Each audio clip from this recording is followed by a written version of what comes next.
Hello అండి, అందరికీ నమస్కారం. నేను మీ ఉషాశ్రీ. ఆవకాయ పచ్చడి అండి. ఆవకాయ పచ్చడి అంటే ఇష్టం లేని వాళ్ళంటూ ఎవరు ఉండరు. మనకి సంవత్సరం పాటు నిల్వ ఉండే ఈ ఆవకాయ పచ్చడి కలరు చేంజ్ అవ్వకుండా పచ్చడి సంవత్సరమైనా కానీ ఈరోజు పెట్టినట్టుగానే ఉండేలాగా ఎలా పెట్టుకోవాలో ఏంటో చూద్దాం ఇప్పుడు. Welcome to our channel home made cooking.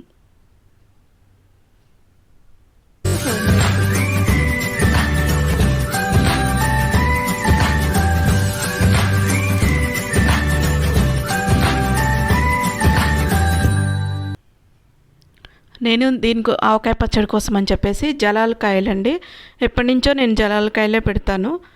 ఈ జలాలకాయలు అనేవి 30 కాయలు తీసుకున్నాను. వాటిని అక్కడే శుభ్రంగా కడుక్కొని ముక్కలు కొట్టించుకొని తీసుకొచ్చాను. ఈ ముక్కలు కొట్టించి తీసుకొచ్చిన తర్వాత చాప మీద మంచిగా ఆరబోసుకోవాలండి ఫస్ట్. ఈ ఆరబోసిన తర్వాత, ఎందుకంటే మనం అక్కడ కడిగాము తుడిచాము, కాకపోతే ఏంటంటే వెంటనే కవర్లో పోసాము కాబట్టి ఆ చెమ్మ అనేది ఉంటుంది. వెంటనే ఇంటికి రాగానే ఇట్లా మనం ఓపెన్ చేసి పోస్తే బాగుంటుంది అనమాట. వీటిని ఇలా క్లీన్ చేసుకొని పక్కన పెట్టుకోవాలి. ఇప్పుడు ఉప్పు, కల్లుప్పు అనేది నేను ఒక రోజు మొత్తం 2 రోజులైనా ఎండబెట్టుకోవచ్చు. దీన్ని ఇలా మెత్తగా పొడి చేసి పెట్టుకోవాలి. ఆవాలు ఎండలో పెట్టుకొని వీటిని కూడా మంచిగా పొడి చేసి పెట్టుకోవాలన్నమాట. మెంతులు ఒక 1/2 కిలో తీసుకొని వాటిని కూడా పొడి చేసి పెట్టుకున్నాను. సో ఇప్పుడు ముక్కలు ఆల్మోస్ట్ మొత్తం తుడవటం అంతా అయిపోయింది. ఈ ఇంగ్రీడియంట్స్ అన్నీ కూడా ఒక దగ్గర మనం ప్రిపేర్ చేసి పెట్టుకోవాలి.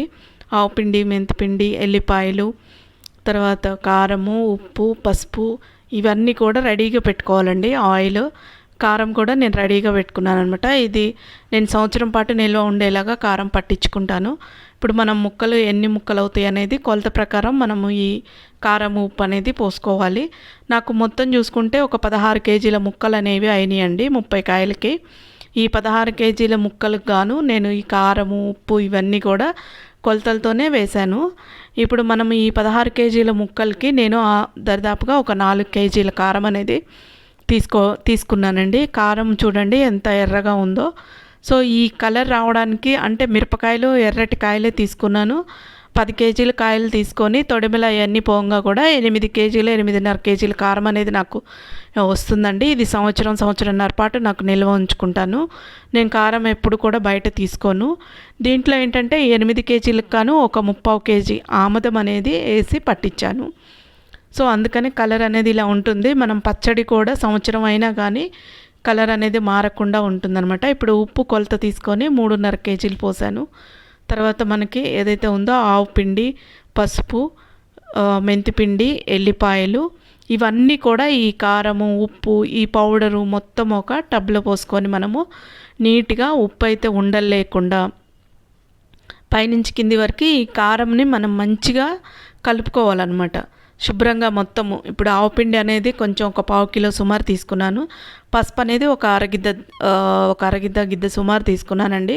ఈ పసుపు కూడా నేను కొమ్ములు కొట్టి పట్టించుకున్న పసుపు అండి, కొన్న పసుపు కాదు. సో ఇలా మనం మొత్తం గడ్డలు అవన్నీ లేకుండా చూసుకోవాలి. చూసుకున్న తర్వాత ఇప్పుడు ఈ ఏదైతే ఉందో ఈ పౌడర్, మనం కలుపుకున్న పౌడర్లో ఎల్లిపాయలు కూడా కలుపుకుంటున్నాను. ఈ ఎల్లిపాయలు ఇవన్నీ కలిపిన తర్వాత దీన్ని కూడా ఒక చిన్న టబ్లోకి తీసుకొని పక్కన పెట్టుకోవాలి. సో ఇప్పుడు మనము దీనికి కావాల్సిన నూనె, దీంట్లోకి నేనేంటంటే ఏఎస్ బ్రాండ్ పప్పు నూనె అనేది వాడతాను ఎప్పుడు కూడా. దీని కాస్ట్ ఖరీదు ఎక్కువగానే ఉంటుంది. సో మనము గానుగుల దగ్గరికి కూడా పోయి తెచ్చుకోవచ్చు, కానీ మాకు దగ్గరలో లేవు.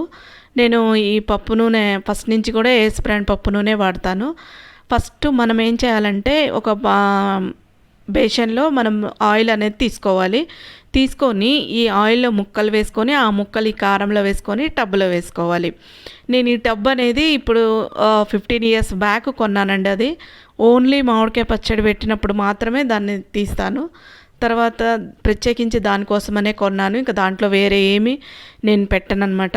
సో ఇలా మనము ఫస్ట్ ఆయిల్లో వేసుకొని ముక్కలు, తర్వాత కారం కలుపుకొని లాస్ట్కి మనము ఆ టబ్లో వేసుకోవటం వలన ముక్కలకి కారం పడుతుంది, ఆయిల్ పట్టేసి మనకి గ్రేవీ అనేది చాలా బాగా వస్తుంది.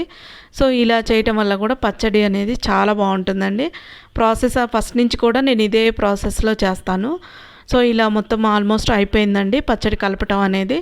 నాకు ఈ పచ్చడికి వచ్చేసి ఒక 3 కేజీల నూనె 3 కేజీలు అనేది ఫస్ట్ పోసానండి. మనం దీన్ని ఒక 3 రోజులు నిల్వ ఉంచుకున్న తర్వాత ఆయిల్ చూసుకొని ఆయిల్ ఉప్పు అనేది అప్పుడు పోసుకోవాలి. ఈ కలపటం అంతా అయిపోయిన తర్వాత అండి దాంట్లో మళ్ళీ ఆ కారం ఏదైతే ఉందో ఆ కారం కారము వేసి అన్నం కలుపుకొని తినటం వల్ల ఆ టేస్ట్ అండి ఏది కలుపుకొని ఏ కూరలో కూడా రాదండి, అంత టేస్ట్ ఉంటుందన్నమాట అది. సో ఇప్పుడు మనం ఇలా దీంట్లోనే తెలిసిపోతుంది ఆల్మోస్ట్ ఉప్పు సరిపోయిందా లేదా అనేది కూడా. చూసామండి ఉప్పు మాత్రం కరెక్ట్గా సరిపోయింది. అంటే ముక్కకి పట్టి మళ్ళీ వదలాలి కదా ఉప్పు. దానికి టైం పీరియడ్ అనేది ఒక 3 days పడుతుంది. సో ఆల్మోస్ట్ ఇది అంతా కలిపి మొత్తం పెట్టుకొని తర్వాత దీన్ని ఒక క్లాత్ అంటే పొడి క్లాత్ ఏదైనా మంచిగా ఒక లుంగి అట్లా మనం కట్టుకొని పక్కన పెట్టుకోవాలి. 3 days కంపల్సరిగా ఉండాలండి. ఈ పచ్చడి అనేది 3 days ఊరాలన్నమాట. 3 రోజుల తర్వాత మనం తీసి చూస్తే నూనె అనేది పైకి తేలుతుంది. చూడండి ఎలా ఎంత బాగుందో, కలర్ఫుల్గా ఉంది పచ్చడి. నూనె అనేది కొంచెం పైకి తేలింది అంటే ఇంకా నూనె పడుతుందండి. సో నేను ఆల్మోస్ట్ ఒక 4.5 కేజీల నూనె పోసానమాట. ఎందుకు 4.5 కేజీల నూనె అంటే మామిడికాయ పచ్చడి అనేది నూనె అనేది పైకి తేలుతూ ఉండాలండి, ముక్క కనపడొద్దు అనమాట. మా నాన్నమ్మగారు ఎప్పుడు చెప్తూ ఉంటారు నూనె అనేది పైన తేలుతూ ఉండాలి, ముక్కలు లోపల కనపడాలి మనకి. అంటే ముక్క మునిగేంతవరకు నూనె పైన తేలేటట్టుగా పోయాలంట. అప్పుడే మనకి సంవత్సరం పాటు నిల్వ పచ్చళ్ళు బాగుంటాయని చెప్పింది. సో అయిపోయిందండి చూడండి, మొత్తం కూడా నేను కలిపేశాను. 3వ రోజు కలిపేసి మనం జాడీలో పెట్టుకోవటమేను. నేను ఇంతకుముందు ఒక 3 years నుంచి జాడీలో పెడుతుంటే పచ్చడి ఎందుకో కొంచెం బాగాలేదనిపించిందండి. అందుకనే నేను దీనికోసమని పచ్చడి కోసమని ప్రత్యేకంగా గాజు సీసాలండి, 1000 రూపాయలు ఒక్కొక్క సీసా. ఆ సీసా కొన్నానండి. ఇప్పుడు ఆ సీసాలోనే పెడుతున్నాను, గాజు సీసాలో. చూడండి సీసాలో పెడితే పచ్చడి కూడా చాలా బాగుందండి నాకు ఒక 3 years నుంచి కూడా. సో ఇలా మనము మామిడికాయ పచ్చడి పెట్టుకొని సంవత్సరం పాటు నిల్వ ఉంచుకోవడం వల్ల చాలా బాగుంటుంది. నచ్చితే లైక్ అండ్ షేర్ సబ్స్క్రైబ్ చేయండి. థ్యాంక్ యూ అండి. Thank you for watching video.